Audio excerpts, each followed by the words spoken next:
je vous salue au nom de notre Seigneur Jésus-Christ. Et c'est avec joie que je vous retrouve encore aujourd'hui autour de la parole de Dieu. Mais premièrement, confions ce moment au Seigneur. Seigneur Saint-Esprit, nous te donnons ce moment, nous te demandons de prendre le contrôle de toutes choses, Seigneur. C'est toi qui nous enseignes et c'est toi qui nous convaincs, Seigneur. Aujourd'hui, à travers l'enseignement d'aujourd'hui, Seigneur, apprends-nous à être des chrétiens radicaux qui suivent Jésus-Christ jusqu'au bout. Au nom de Jésus-Christ. Amen. Le message que nous diffusons aujourd'hui s'appelle « Il te manque une chose ». Et ceci est un message que le pasteur Jean-Claude a donné dans les années 2006-2007 dans son église locale de Dublin. Et nous allons diffuser le message en version audio, car à l'époque, nous n'avions pas commencé à filmer. Et ce message est basé sur l'histoire du jeune homme riche, décrite dans Marc chapitre 10, versets 17 à 25. Et c'est l'histoire d'un jeune homme riche, d'un jeune leader qui est en recherche et qui a une question: comment obtenir la vie éternelle? Et c'est une très bonne question. Et en plus, il s'adresse à la bonne personne qui peut non seulement répondre à sa question, mais qui aussi a la capacité de lui donner la vie éternelle. L'histoire ne nous dit pas si le jeune homme avait entendu parler Jésus de la vie éternelle. Amen. D'ailleurs, ce Jésus parlait beaucoup de la vie éternelle. Et quand Jésus parlait de la vie éternelle, il mettait l'accent sur deux choses. Premièrement, croire. Et deuxièmement, croire dans le Fils. Amen. Jean 3, 16 nous dit « Car Dieu a tant aimé le monde qu'il a donné son Fils unique, afin que quiconque croit en lui ne périsse point, mais qu'il ait la vie éternelle. » Jean 3, verset 36 nous dit « Celui qui croit au Fils a la vie éternelle. Celui qui ne croit pas au Fils ne verra point la vie, mais la colère de Dieu demeure sur lui. » Nous voyons ici la relation entre croire et la vie éternelle. Croire au Fils et avoir la vie éternelle. Amen. Mais qu'est-ce que cela veut dire de croire? Il ne s'agit pas ici de croire avec sa tête que Dieu existe. Même les démons le font. Amen. Même ils savent même que Dieu existe. Croire, c'est être prêt à suivre Jésus. Jean 10, du verset 27 au verset 28, nous dit « Mes brebis entendent ma voix, je les connais et elles me suivent. Je leur donne la vie éternelle et elles ne périront jamais et personne ne les ravira de ma main. Celui qui croit, amen, suit Jésus. Celui qui suit, Jésus a la vie éternelle. Amen. Donc croire implique à être prêt à suivre Jésus. Nous allons voir plus tard que le Seigneur va donner l'opportunité à ce jeune homme riche de le suivre. Croire implique aussi porter sa croix. Jean 9, à son verset 23, nous dit « Puis Jésus dit à tous, « Si quelqu'un veut venir après moi, qu'il renonce à lui-même, qu'il se charge chaque jour de sa croix et qu'il me suive. » Croire implique être prêt à lui obéir. Jean 3, 36, nous relisons, nous dit « Celui qui croit au Fils a la vie éternelle, celui qui ne croit pas au Fils ne verra point la vie. » Celui qui croit est traduit, le premier croit est traduit pistéo en grec. Amen. Et d'où vient le mot pistis qui veut dire foi. Donc celui qui a la foi au Fils a la vie éternelle. Le deuxième croire est différent. Celui qui ne croit pas, ici c'est le mot apétéo. Amen.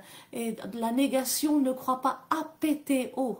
Donc celui qui veut dire apétéo, qui veut dire ne pas croire, désobéir. Amen. Donc celui qui désobéit au Fils ne verra pas la vie. La version d'Arbin nous traduit parfaitement: celui qui croit au Fils a la vie éternelle, celui qui désobéit au Fils ne verra pas la vie. Amen. Et la première désobéissance, c'est de ne pas croire. Donc nous comprenons que croire ne veut pas juste dire croire que Dieu existe. Croire veut dire être prêt à suivre, prêt à obéir au Seigneur. C'est s'engager donc à le suivre et à lui obéir. Donc quand nous donnons notre vie au Seigneur, nous nous engageons à tout lui donner. Notre temps, nos possessions, nos plans, nos aspirations.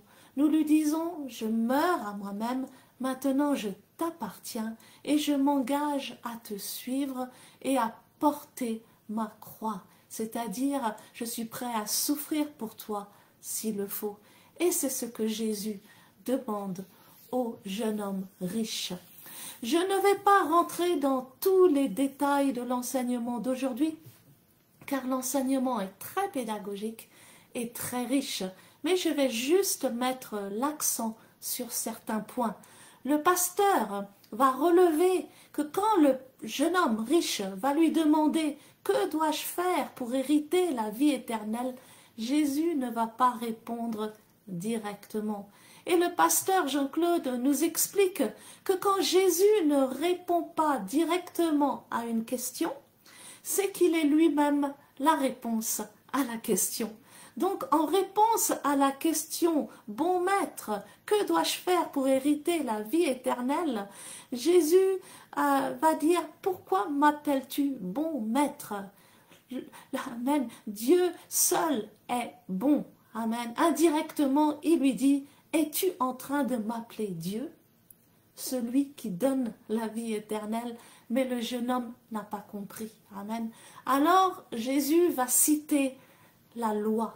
Certains en déduisent que la loi de Moïse peut nous sauver. Amen.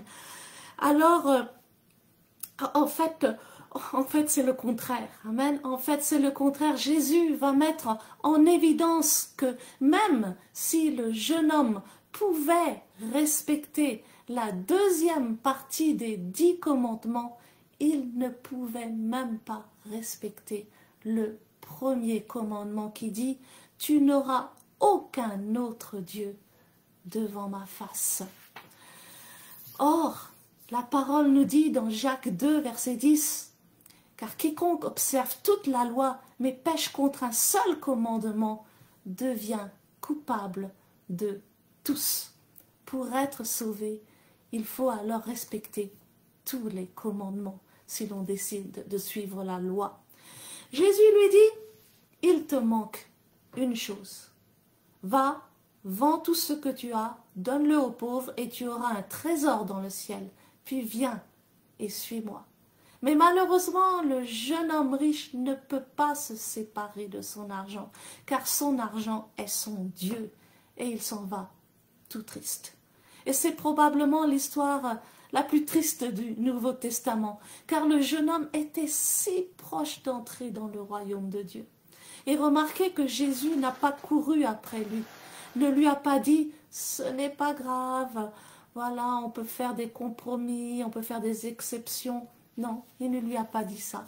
Il lui a dit « il te manque une chose », sachant que le jeune homme riche n'était pas prêt à faire de lui son Seigneur et son maître. Car il avait un autre maître qui s'appelle Mammon. Aujourd'hui, j'aimerais vous parler, à nous qui avons donné notre vie au Seigneur Jésus. Et si Jésus nous disait personnellement aussi, il te manque quelque chose? Y a-t-il quelque chose qui prend la place de Jésus dans notre vie? Et vous savez, c'est très facile. Le pasteur Jean-Claude nous a dit, donner sa vie à Jésus, c'est premièrement accepter Jésus comme notre Seigneur Et Seigneur veut dire maître, c'est-à-dire Adonai. C'est bien sûr une relation de père à enfant, mais c'est aussi une relation de maître à esclave. Paul commençait ses épîtres en écrivant « Paul, serviteur de Jésus-Christ ». Et serviteur en grec, c'est le mot esclave. Amen, c'est le mot doulos. Donc Paul écrivait « Paul, esclave de Jésus-Christ ». Pierre écrivait « Pierre, esclave de Jésus-Christ ». Jacques écrivait « Jacques, esclave de Jésus-Christ ». Est-ce que je peux dire « Florence, esclave de Jésus-Christ ». Pouvons-nous réellement le dire?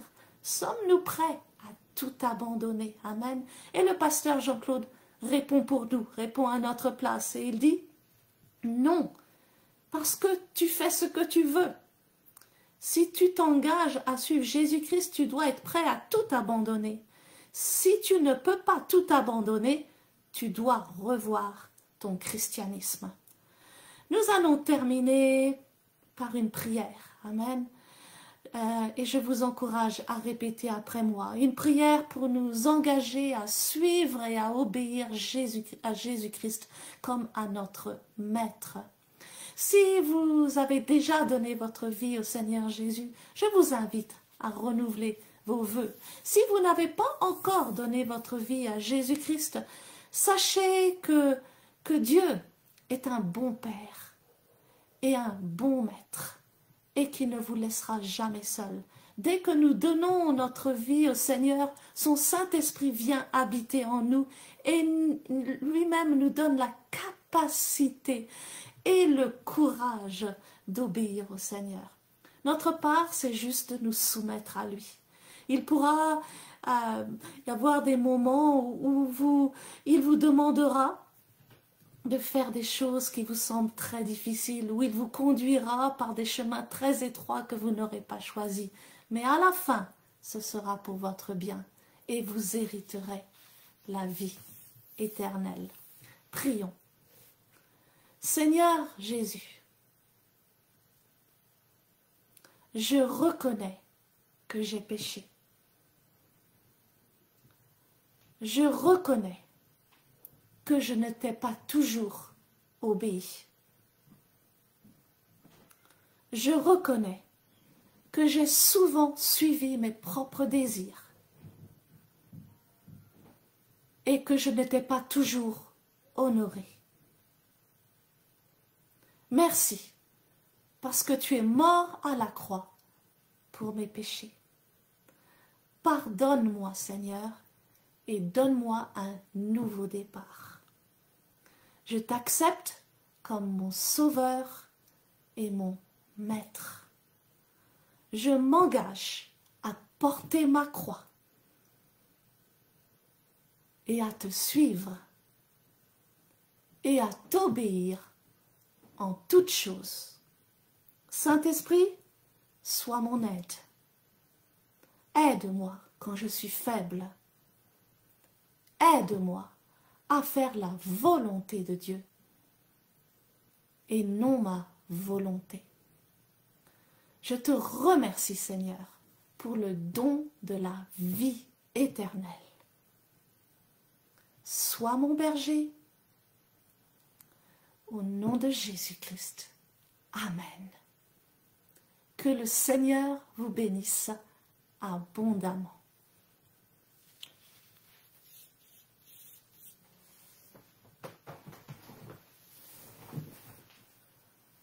La parole de Dieu. Je suis ce qu'elle dit que je suis. Je possède ce qu'elle dit que je possède. Je peux faire ce qu'elle dit que je peux faire. Alors que la parole va être prêchée,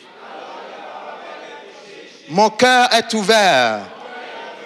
Mon esprit est ouvert pour recevoir la révélation de la parole de Dieu, et alors je ne serai plus jamais, jamais, je ne serai plus jamais le même. Amen. Ok, nous allons inviter la sœur Bibiche pour nous donner une chanson. Bien. Je vais chanter pour la gloire de Dieu. Je lève mes yeux vers le montagne, d'où me viendra le secours. Ma forteresse, c'est toi, Jésus, mon bouclier, c'est toi, Seigneur. Que ta puissance descend sur moi, l'onction divine comble mon cœur pour t'adorer,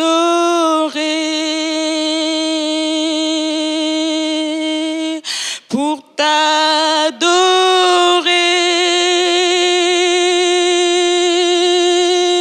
pour t'adorer, Seigneur Jésus, me voici pour toi, me voici pour t'adorer, pour t'adorer,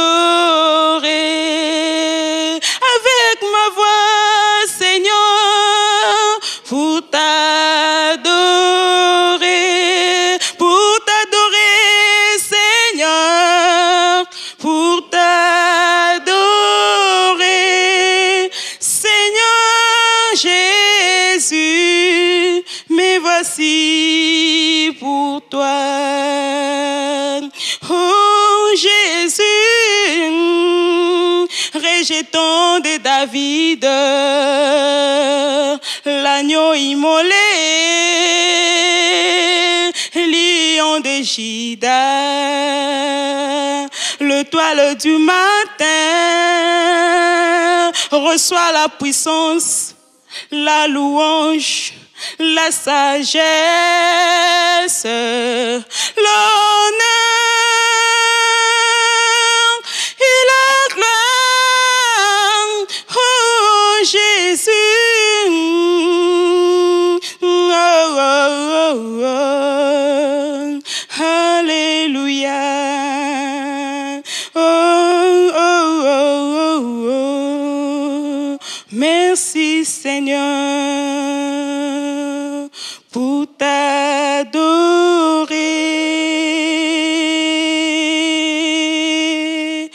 pour t'adorer,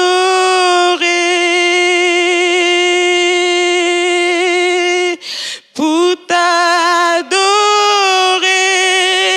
Seigneur Jésus, me voici pour toi. Amen.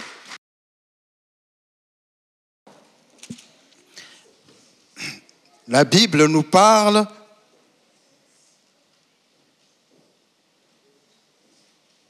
d'un homme qui est appelé le jeune homme riche.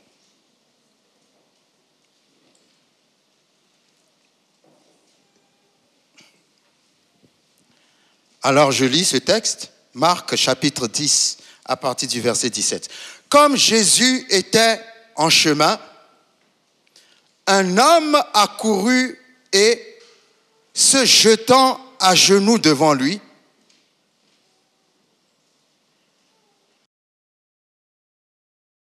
cet homme dit, « Bon maître, lui demanda-t-il, que dois-je faire pour hériter la vie éternelle ?» Jésus lui dit, « Pourquoi m'appelles-tu bon? Il n'y a de bon que Dieu seul. Tu connais les commandements. Tu ne commettras point d'adultère, tu ne tueras point, tu ne déroberas point, tu ne diras point de faux témoignages, tu ne feras tort à personne, honore ton père et ta mère. » Il lui répondit, « Maître, j'ai observé toutes ces choses dès ma jeunesse. Jésus, l'ayant regardé, l'aima et lui dit, il te manque une chose. Va, vends tout ce que tu as, donne-le aux pauvres, et tu auras un trésor dans le ciel. Puis, viens et suis-moi. Mais affligé de cette parole, cet homme s'en alla tout triste, car il avait de grands biens. Jésus, regardant autour de lui, dit à ses disciples qu'il sera difficile à ceux qui ont des richesses d'entrer dans le royaume de Dieu. Les disciples furent étonnés de ce que Jésus parlait ainsi. Et reprenant, il leur dit, mes enfants, qu'il est difficile à ceux qui se confient dans les richesses d'entrer dans le royaume de Dieu. Il est plus facile à un chameau de passer par le trou d'une aiguille qu'à un riche d'entrer dans le royaume de Dieu. Amen. Ce sera intéressant de lire le texte jusque vers la fin, mais nous allons certainement faire une deuxième partie pour que nous puissions avoir le temps d'avoir tout exploré. Mais je pourrais intituler ce message « Il te manque une chose ». Alléluia. La plupart du temps, nous avons tendance à croire que nous sommes prêts. Mais lorsque Dieu nous fait passer par des examens, nous nous rendons compte que nous ne sommes pas si prêts que ça, mais il nous manque une chose. C'est très intéressant de chercher à savoir ce qui manque à ce jeune homme. Et ce qui manque à ce jeune homme, je prie que cette chose ne manque pas à la vie abondante. Alléluia. Ce qui manque à ce jeune homme, je prie que cette chose ne nous manque pas à nous. Alléluia. La Bible dit, comme Jésus se mettait en chemin, un homme accourut et se jetant à genoux devant lui, bon maître, lui demanda-t-il, que dois-je faire pour hériter la vie éternelle? Ça, c'est la question que chaque être humain qui vit sur cette terre à un moment donné de sa vie, c'est la question que chaque être humain doit se poser. Que dois-je faire pour hériter la vie éternelle? Que dois-je faire pour hériter la vie éternelle? Mais nous allons remarquer que Jésus n'a pas répondu tout de suite à sa question. J'aime bien quand on pose une question à Jésus et puis il ne répond pas.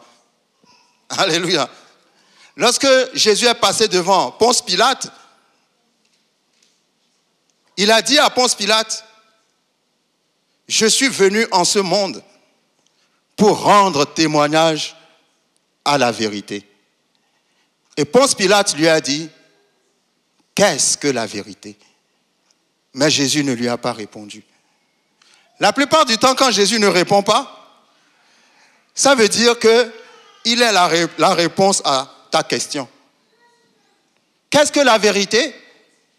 Ben, je suis la vérité. C'est la vérité qui est devant toi. Alléluia. Ce jeune homme est venu voir Jésus.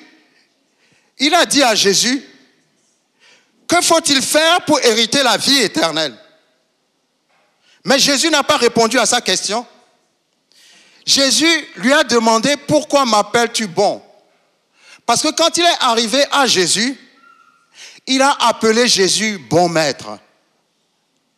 Mais Jésus ne s'est pas intéressé à la question que le jeune homme lui a posée.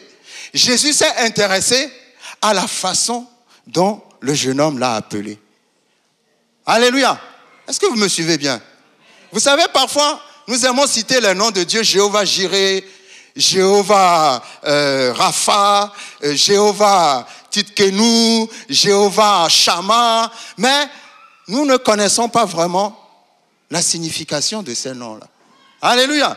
Il dit bon maître. Quand il a dit bon maître, ça a interpellé Jésus. Jésus n'a même pas fait attention à sa question. Jésus lui a dit, mais... Alors, écoutez bien, Jésus lui a dit, pourquoi m'appelles-tu bon? Il n'y a que Dieu qui est bon. Alléluia. Suivez-moi bien. Parce que les églises qui disent que Jésus-Christ n'est pas Dieu, ils citent ce verset aussi parmi tous les autres versets. Alléluia. Ils disent Jésus-Christ n'est pas Dieu parce que lui-même, s'il était Dieu, il n'allait pas répondre à ce jeune homme, il n'y a que Dieu qui est bon. Effectivement, logiquement, quand vous lisez ce texte, vous allez comprendre que c'est comme si Jésus est en train de dire à ce jeune homme qui n'est pas Dieu. Est-ce que vous me suivez? Alléluia! Je crois que toutes les sectes qui disent que Jésus-Christ n'est pas Dieu, il leur manque une chose. Amen. Ce qui manque, nous allons voir tout à l'heure. Donc Jésus a dit, oh, tu m'appelles bon, mais il n'y a que Dieu qui est bon. Logiquement, ça sous-entend, moi je ne suis pas Dieu, je ne suis pas bon. Mais je vais vous poser une question, est-ce que Jésus est bon? Est-ce que Jésus est bon? Est-ce que Jésus est maître? Donc, il est bon maître. Dans Jean chapitre 10, lui-même, il a dit, je suis le bon berger.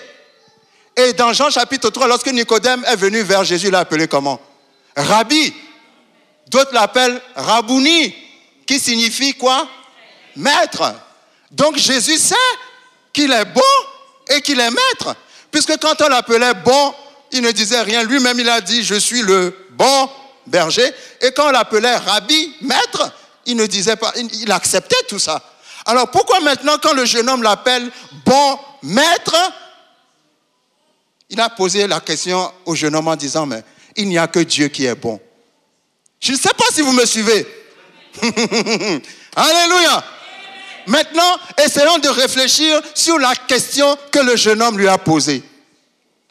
Le jeune homme lui a demandé, que faut-il faire pour hériter la vie éternelle? Et Jésus n'a pas répondu à la question. Et nous savons que quand Jésus ne répond pas à une question, c'est généralement parce qu'il a la réponse à cette question. Maintenant, Jésus dit, il n'y a que Dieu qui est bon. Tu veux avoir la vie éternelle? Il n'y a que Dieu qui est bon. Tu veux avoir, pourquoi tu m'appelles bon maître? Jésus s'attendait à ce que ce jeune homme lui dise, je t'appelle bon maître parce que je reconnais que tu es Dieu. Et Jésus allait lui dire, tu as la vie éternelle. Non, vous n'avez pas compris. Vous n'avez pas compris. Parce que ce n'est pas normal puisque lui-même il dit qu'il est bon et il accepte qu'il est maître. Donc c'est un piège. Est-ce que vous me suivez? C'est un piège. Quand le jeune homme l'a appelé bon maître, il a dit, je vais voir si ce jeune homme-là, il se rend compte de ce qu'il dit. Mais tu m'appelles bon et tu veux avoir la vie éternelle. Mais est-ce que tu sais qu'il n'y a que Dieu qui est bon? Le jeune homme devait dire, oui, je sais qu'il n'y a que Dieu qui est bon, c'est pour ça que je t'appelle bon, parce que tu es Dieu venu dans la chair. Et la discussion allait s'arrêter, la discussion allait s'arrêter là, parce que Jésus allait lui répondre, tu as déjà la vie éternelle. Parce que pour avoir la vie éternelle, il faut reconnaître qu'il est le Fils de Dieu, c'est-à-dire Dieu manifesté dans la chair. Ah, merci, j'aime trop Jésus. Donc les sectes vont prendre ce verset pour dire, lui-même il a dit, il n'y a que Dieu qui est bon, alors qu'il était en train de montrer au jeune homme qu'il est vraiment Dieu. Comment faut-il avoir la vie éternelle? Comment m'as-tu appelé? Comment faut-il avoir la vie éternelle? Comment m'as-tu appelé? Tu m'as appelé bon maître, tu sais qu'il n'y a que Dieu qui est bon. Donc la vie éternelle est devant toi. Si tu regardes Dieu en moi, si tu me reçois comme Dieu, donc, tu as la vie éternelle. Mais le jeune homme n'a pas compris. Parce que le jeune homme n'a pas eu la révélation. Ouais, on s'approche de Jésus, mais on n'a pas la révélation de Jésus. On vient à l'église, mais on ne sait pas pourquoi on va à l'église. On dit qu'on est chrétien, mais on ne sait pas ce que c'est que d'être chrétien. On appelle Jéhovah Jireh, Jéhovah ceci, Jéhovah cela, mais on ne comprend pas la profondeur de ce que nous disons. Alléluia. Jésus voulait que ce jeune homme reconnaisse qu'il est Dieu. C'est pour ça qu'il lui a posé la question, est-ce que tu sais, il n'y a que Dieu qui est bon. Mais je suis devant toi, reconnais-moi, je suis devant toi. Mais le jeune homme n'a pas compris. Parce que pour avoir la vie éternelle, je suis désolé de dire ceci, ça va peut-être attrister ceux qui ne croient pas que Jésus-Christ est Dieu. Si vous ne croyez pas que Jésus-Christ est Dieu, vous n'êtes pas sauvés. Alléluia. Si vous ne croyez pas que Jésus-Christ est Dieu venu sur terre, donc vous n'êtes pas sauvés. Parce que la condition pour hériter la vie éternelle, c'est de le recevoir, de reconnaître qu'il est Dieu venu sur terre. Alléluia.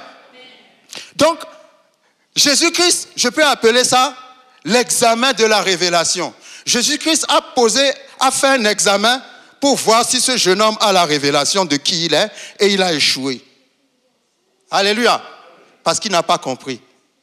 Jésus dit, bon, comme il n'a pas compris la révélation est l'image de la grâce. Est-ce que vous me suivez?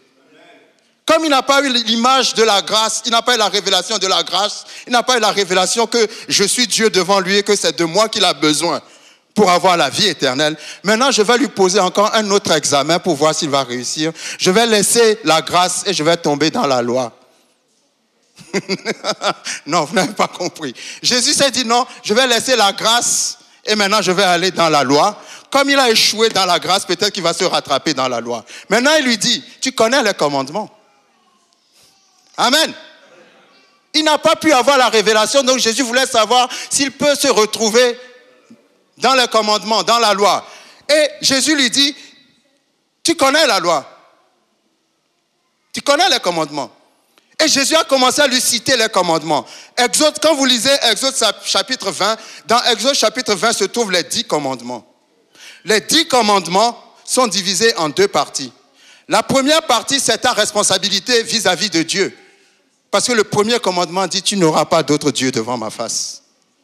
Mais à partir du 6e commandement, jusqu'à la fin, c'est ta responsabilité vis-à-vis de tes prochains, de tes frères et de tes sœurs. Parce que ça parle de tu ne commettras pas l'adultère, tu ne tueras pas, tu ne voleras pas. Amen. Donc, Jésus a commencé à lui citer les commandements. Jésus lui a dit, tu connais les commandements. Tu ne commettras point d'adultère, tu ne tueras point, tu ne déroberas point, tu ne diras point de faux témoignages, tu ne feras tort à personne, honore ton père et ta mère. Alléluia. Jésus a commencé à lui citer les derniers commandements, pas les premiers commandements.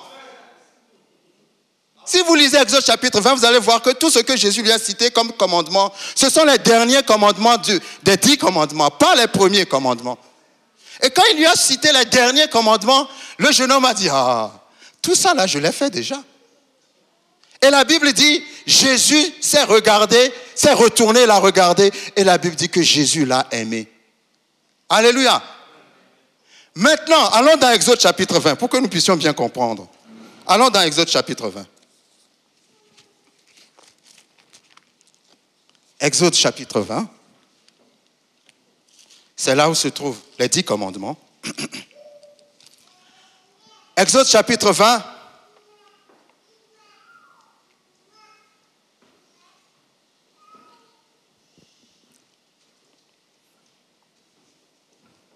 Le premier commandement, verset 2. Je suis l'Éternel ton Dieu qui t'a fait sortir du pays d'Égypte, de la maison de servitude. Tu n'auras pas d'autre Dieu devant ma face. Amen. Jusqu'au verset 7. Tu ne prendras point le nom de l'Éternel ton Dieu en vain. Jusqu'au verset 9. Tu travailleras 6 jours et tu feras ton ouvrage, mais le 7e jour est le jour du repos de l'Éternel, ton Dieu. Tu ne feras aucun ouvrage. Verset 11. Car en 6 jours, l'Éternel a fait les cieux et la terre et tout ce qui y est contenu, et il s'est reposé le 7e jour. Amen. Maintenant, Jésus a commencé à lui citer les derniers commandements à partir du verset 12. Alléluia. tu ne tueras point, tu ne commettras point l'adultère, tu ne voleras point, tu ne convoiteras pas, ainsi de suite. Et le jeune homme lui a dit, j'ai déjà fait. Tout ça là, c'est rien pour moi. Alléluia. Et Jésus a dû se dire, oh, celui-là vraiment, c'est vraiment quelqu'un de, comment dirais-je, quelqu'un de puissant. Donc Jésus, l'ayant regardé, Marc 10, verset 21, l'aima et lui dit, il te manque une chose. Tu dis que tu as obéi à tous ces commandements. Alléluia. Maintenant, va. Vends tout ce que tu as, donne-le aux pauvres et tu auras un trésor dans le ciel.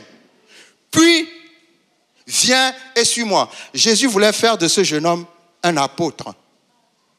Alléluia. Jésus voulait faire de lui un apôtre. Parce que Jésus lui a dit, après tu viens et tu me suis. Mais la Bible dit que ce jeune homme était triste à cause de ce que Jésus lui a dit. Parce qu'il avait de grandes richesses. Il ne pouvait pas vendre, donner ses richesses et suivre Jésus. Pourquoi? Parce qu'il a obéi aux 5 derniers commandements, mais il ne peut pas obéir au premier commandement.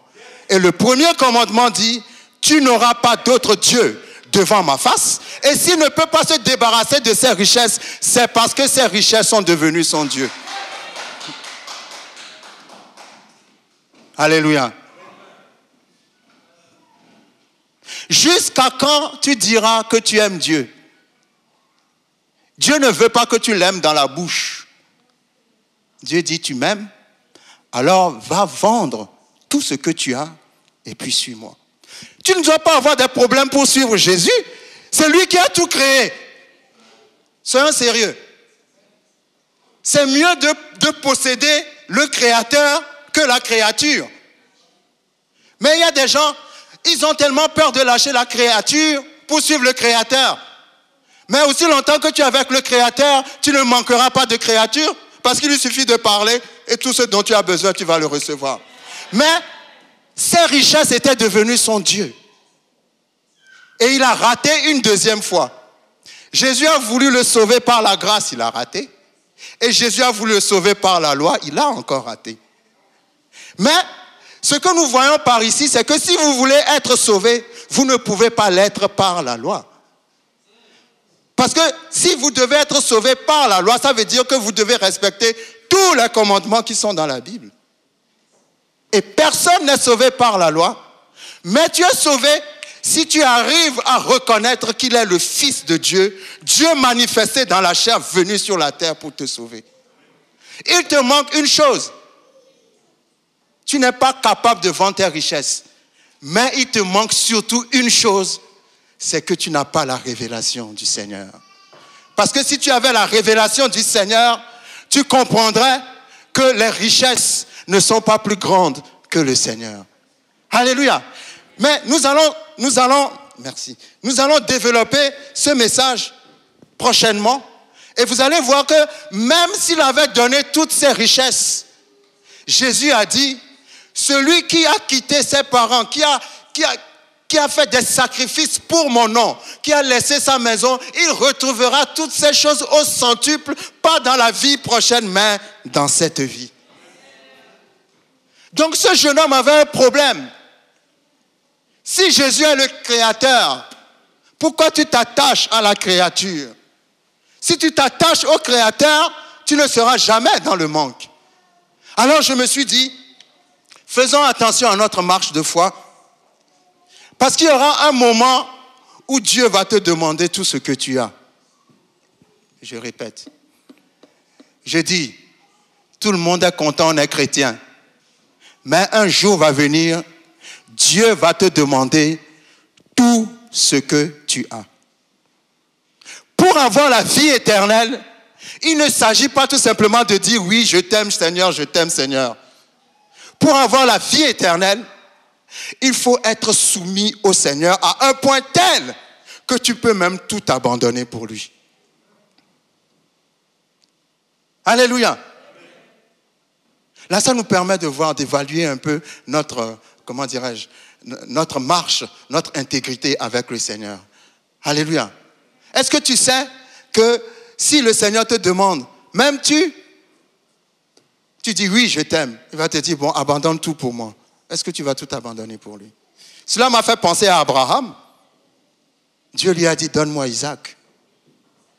Mais quand Dieu nous donne ces tests-là, ça ne veut pas dire qu'il veut nous faire du mal.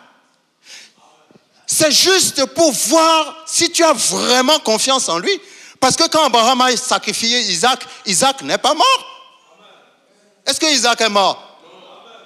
Non seulement Isaac, il a retrouvé Isaac, mais il a retrouvé Isaac avec un bélier. Ça veut dire que quand tu passes le test de Dieu, tu ne reviendras jamais comme tu as été dans le test. Tu reviendras avec ton bélier. Si tu es vraiment prêt à suivre le Seigneur de tout ton cœur, la Bible dit, la loi dit, Jésus a dit, je vous donne le plus grand commandement de toute la Bible. C'est le résumé des 10 commandements. Tu aimeras Dieu de tout ton cœur, de toutes tes pensées, de toute ta force. Ça, c'est les 5 premiers commandements des 10 commandements. Et les 5 derniers commandements, c'est « et ton prochain comme toi-même ». Les 5 premiers parlent de Dieu, les 5 derniers parlent de ton prochain. Si tu aimes Dieu et ton prochain. Alléluia. Que faut-il faire pour hériter la vie éternelle? D'abord, reconnaître qui je suis. Tu m'appelles Jésus Seigneur, mais est-ce que tu sais qui je suis? Dans Jean chapitre 8, Jésus a dit quelque chose de très puissant. J'aime beaucoup ce verset. Je vous dis que je suis très passionné par tout ce qui concerne la divinité de Jésus-Christ. Le Seigneur m'a donné un mandat spécial pour enseigner sur la divinité de Jésus-Christ. Et nous allons faire d'ailleurs bientôt un DVD spécial sur la divinité de Jésus-Christ. Lorsque vous lisez Jean chapitre 8 à son verset 24, Jésus a dit aux gens, écoutez ce que Jésus a dit, écoutez ce qu'il a dit. Il a dit, c'est pourquoi je vous ai dit que vous mourrez dans vos péchés, car si vous ne croyez pas ce que je suis, vous mourrez dans vos péchés. Dans la version originale, c'est traduit, si vous ne croyez pas que je suis, vous mourrez dans vos péchés. C'est quoi le nom de Dieu? Exode chapitre 3.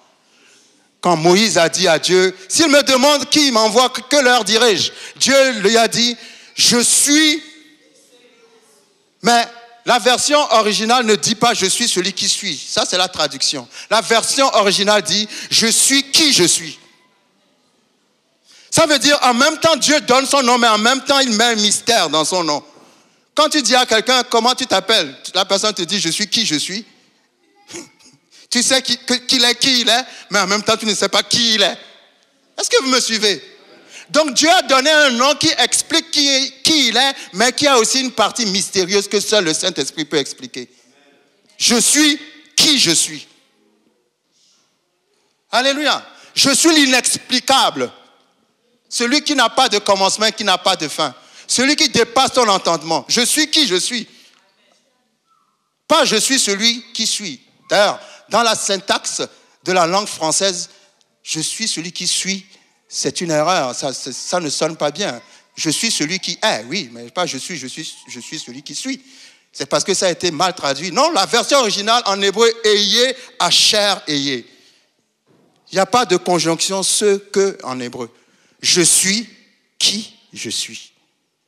Et quand Jésus dit, je suis la porte des brebis, quand il dit je suis, il marque sa divinité. À chaque fois que Jésus dit, je suis le bon berger, le fait de dire je suis, il révèle qu'il est Dieu. À chaque fois qu'il dit je suis le bon berger, je suis le pain de la vie, je suis la porte des brebis. Dès qu'il dit je suis, c'est le nom de Dieu qu'il donne. Il a même été jusqu'à dire avant qu'Abraham fût, je suis. Alléluia. Donc il est Dieu manifesté dans la chair. Il faut la révélation pour le comprendre. Et cette révélation vient du Saint-Esprit. Que faut-il faire pour avoir la vie éternelle? Aujourd'hui, quand les gens vous demandent, que faut-il faire pour avoir la vie éternelle, vous dites, il faut accepter Jésus comme Seigneur et Sauveur. Seigneur veut dire Jéhovah Adonai. Cela parle d'une relation de maître à esclave. L'esclave n'a pas de volonté devant le maître. S'il est ton Seigneur, s'il te dit va vendre tous tes biens, il ne demande pas ton avis, tu vas vendre tous tes biens, tu reviens. Et il est ton sauveur parce qu'il a versé son sang pour te délivrer du péché.